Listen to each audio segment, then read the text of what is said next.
علينا يا سيدي الفاضل، علينا، وهذا قرار او هذه رؤية بتاعت واحد متمرس في الموضوع، بأي ثمن أبنائنا يرجعوا. مفيش حاجة اسمها تفاوض، نتفاوض وأي مطالب للخاطفين، أي مطالب للخاطفين تلبى مهما كانت قيمة هذه المطالب. بس مش ده رضوخ، مش ده رضوخ يا سيد فريد. معلش يا فندم، معلش أكمل دي لو سمحت.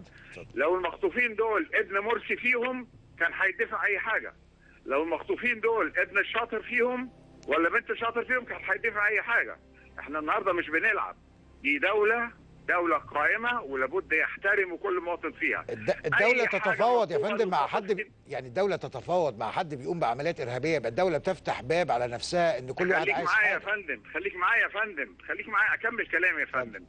أرواح أبنائنا الأول تنجى، أرواح أبنائنا يجوا، وبعدين بعد كده أحارب زي ما أحارب، أخليهم يندموا بعد كده، أعمل اللي ما بدالي بعد كده. ولكن نمرة واحد، الاولاد دول، الشباب دول يرجعوا يباتوا في بيت اهاليهم ايا كان. زي ما بقول لك، لو ابن مرسي ولا ابن الشاطر كان ايه اللي هيحصل؟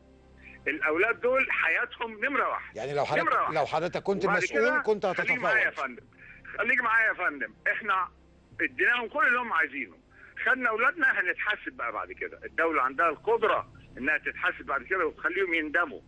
اما لو عرضنا هذا العرض وبرضه ما جوش ولادنا، يبقى انا هنا احط احتمال ان ولادنا يكونوا استشهدوا او يكونوا انتقموا منهم انتقام كذا.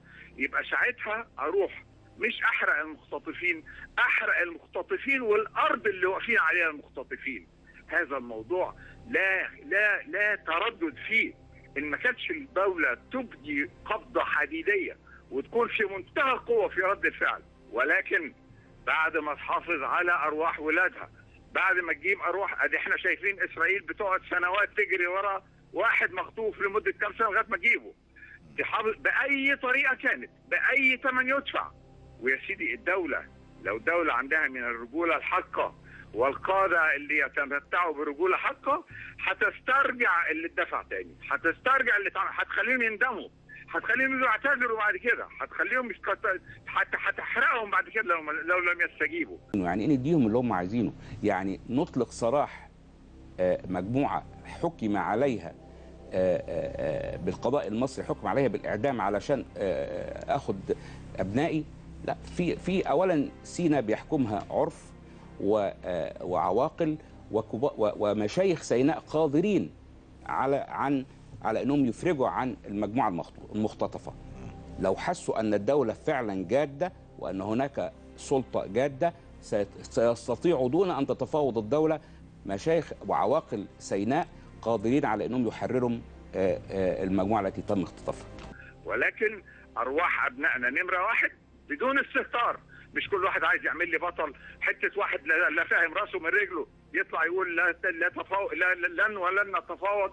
هل انت عندك النهارده القدره على انك تجيبهم دلوقتي؟ هاتهم دلوقتي لو انت عايز.